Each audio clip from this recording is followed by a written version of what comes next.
From the heart of Negros Oriental to the world, this is NORSU Now. Friends, welcome to the pilot episode of NORSU Now with our university president. And this is where vision meets action and leadership inspires transformation. My name is Roulette Cordivilla, and join me as we sit down with our university president, Honorable Noel Marjan E. Yasi, to talk about dreams, innovations, challenges, and the bright future of Negros Oriental State University.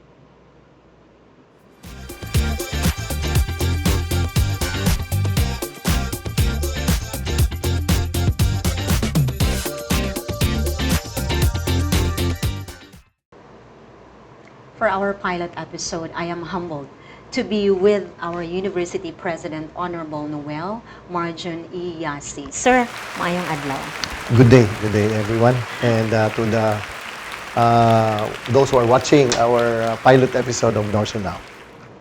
Sir, we will be talking about a lot of things actually regarding leadership, and it always begins with a vision. So when you think of this institution and in the future, how do you see it as an institution in the future? Well, may I begin with a little bit of a history, no? When Yes, sir. I started with CBPC before, my reference is private school. I was educated from basic education up to college and even postgraduate on private schools.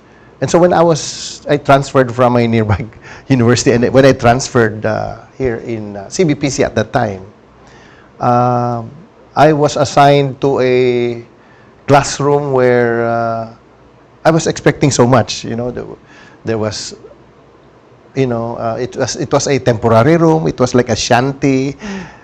Everything that I expected or wanted was not there. So it was quite a difficulty, and at the same time a lot of adjustments that I have to go through.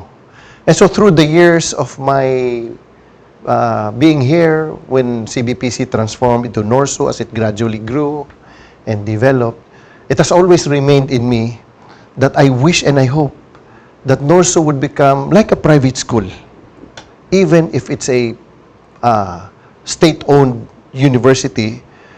Because at that time, many think that it's always private school, and the state universities are, more or less like a second grade, because it does not come to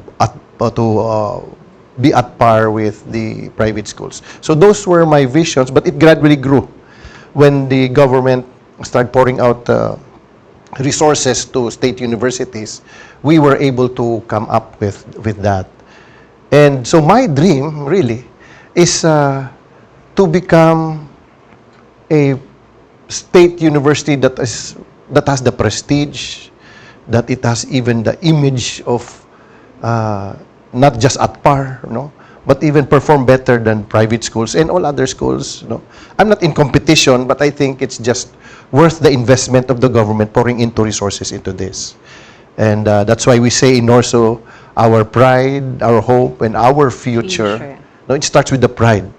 So the vision is that each and every student will have the pride and say, I am a NORSUnian and I'm proud of it. Yeah, so that is such a grand vision.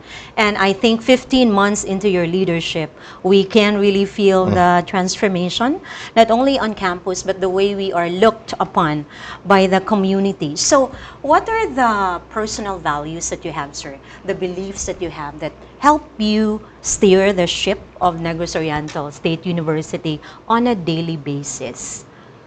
During our workshops, we had gone through a lot of brainstorming, and one thing that struck me was when we came up with the word shine. This started even at the time of the former president, Dr. Limson. To me, that was more revealing and more engaging to each and every one involved in the university. Shine because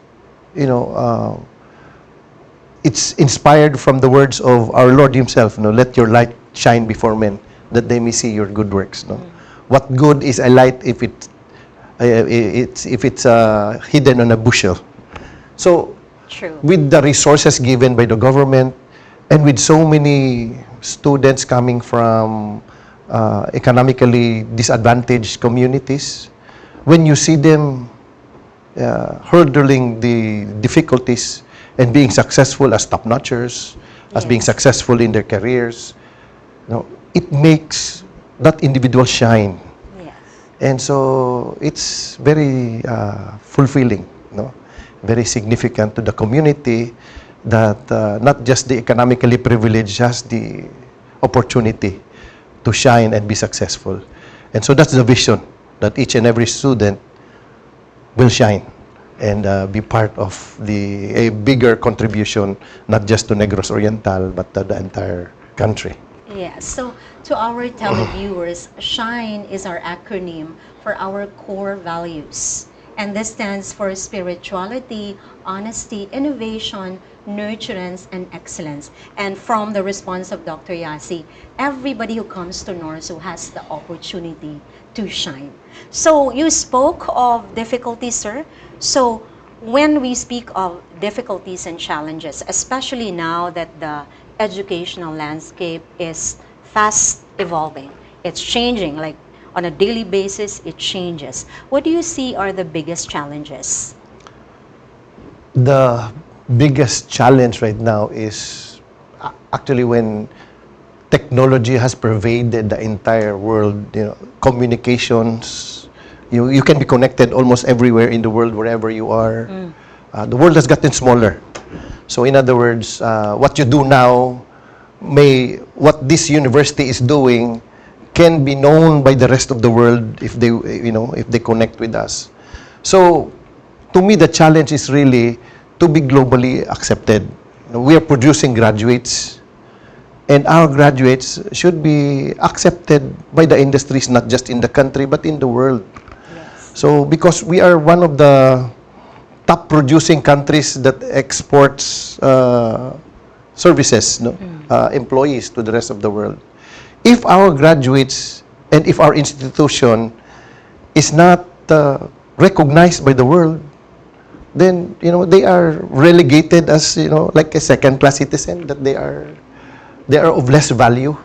So that's the vision, that's the direction. That's the reason why my vision is globally ranked. It's encompassing. When you are globally ranked, that means that you have academically sound and you have good academic standards. You have innovations. You have high standards of research, extension. All of this is molded into the global ranking. And so that's the direction of this university. And that's the challenge. Because again, this is more towards, others view it as a competition, but I view it as more of a transformation, transforming NORSU into a university, into an institution that the world will have a second look. Oh, NORSU. Yes.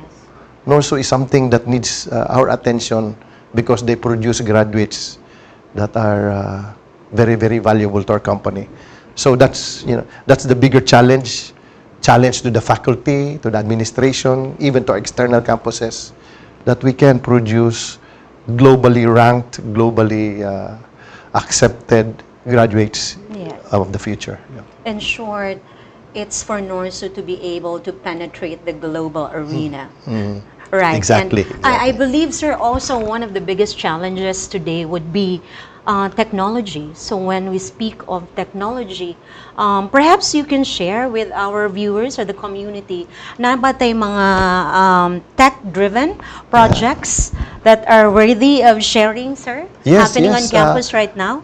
In fact, first and foremost, I would like to thank the government for loading resources to NORSU. One of that is we are the we have the Mechanical Engineering Innovation Center. That's one of, it's a 9 million center. It produces metal works, coming from a computer. If you have a computer generated image, it can be transformed. It's like a CNC, can be transformed through the metals engineering. So maybe the public can view that, can see that. It is funded by DOST, and that's one. We have the Innovation Center.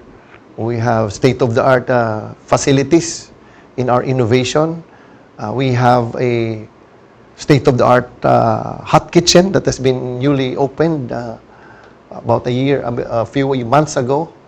And more are still coming.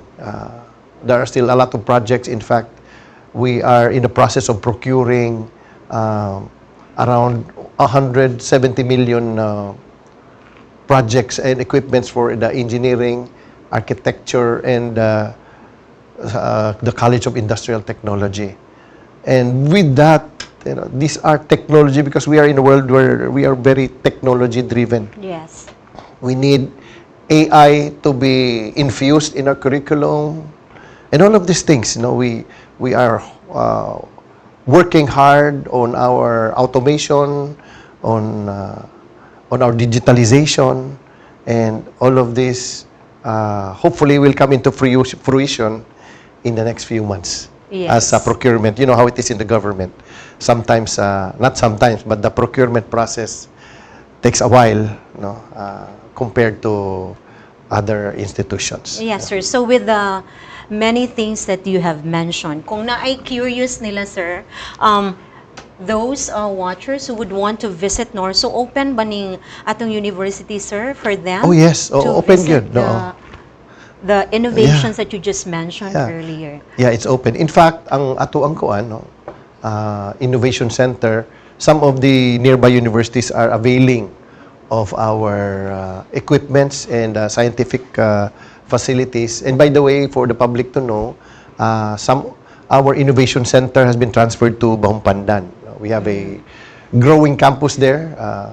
Infrastructures are, in the progress. So most of the scientific facilities have been transferred there, and we are looking forward to that our development would be again focused on the Bahumpandan campus in terms of infrastructure due to the access of land, of the resource that we have there. Yes, so everybody is welcome to come over to NORSU and enjoy what we have on campus.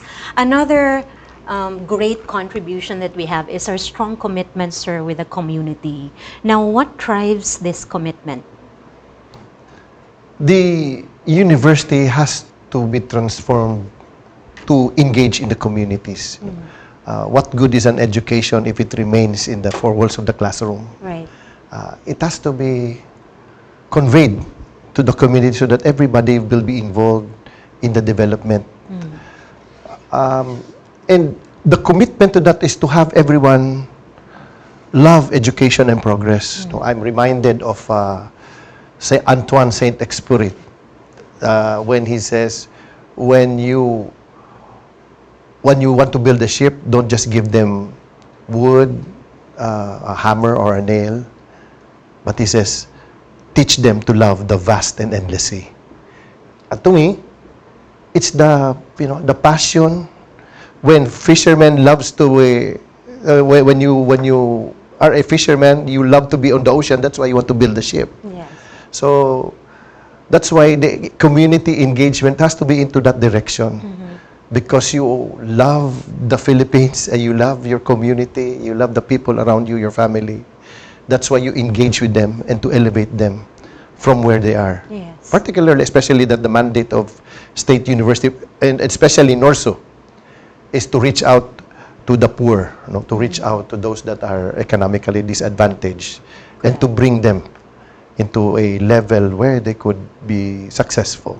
Yes. And they could thrive in the difficulties of this world. All right. So in the years to come, we see that this connection becomes even stronger. Yes. So, sir, although you still are in your second year of your term, but what meaningful contributions would you like to leave behind when you do end your term as president? Ako,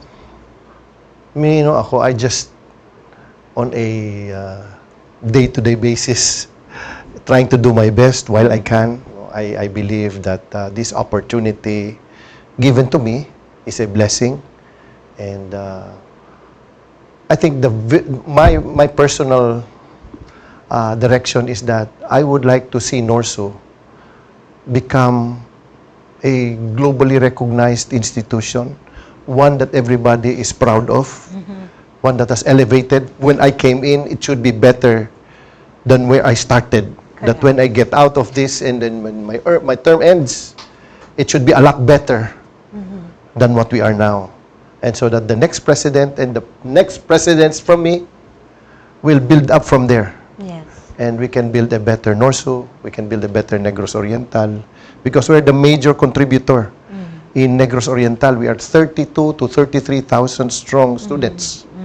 And you can just imagine that impact, when this 32,000 gets into the whole nation and impact themselves, to contribute significantly. Yes. So that's the, I may not see that concretely, not even in my lifetime, I think, but I just would like to believe that with best efforts, the Lord will continue to bless us. Yes. So we do what we can while we can. Yes. And with that, sir, do you have any message to our viewers watching us right now?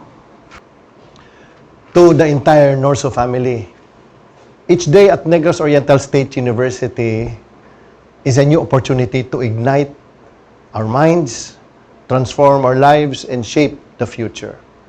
So let us dream boldly, learn passionately, and serve selflessly. In every classroom, laboratory, and community outreaches that we do, let us remember that we are not just building our destinies, we are lighting the way for generations to come. Together, we can overcome any challenges and seize every opportunity in our commitment to excellence, inclusivity, and compassion. So I encourage everyone, let's make NORSU a beacon of hope, a beacon of progress, not just for ourselves, but for our nation and the world. And as we say in NORSU, this is our pride, our hope, and our future. Together, NORSU shine. Let's soar high. God bless us all. And with that heartfelt message, sir, we thank you for this opportunity. And I believe our viewers are thankful as well for having this chance to get to know our 4th University President, Honorable Noel Marjan E. Yasi. Salamat, Thank sir. you. Thank you very much.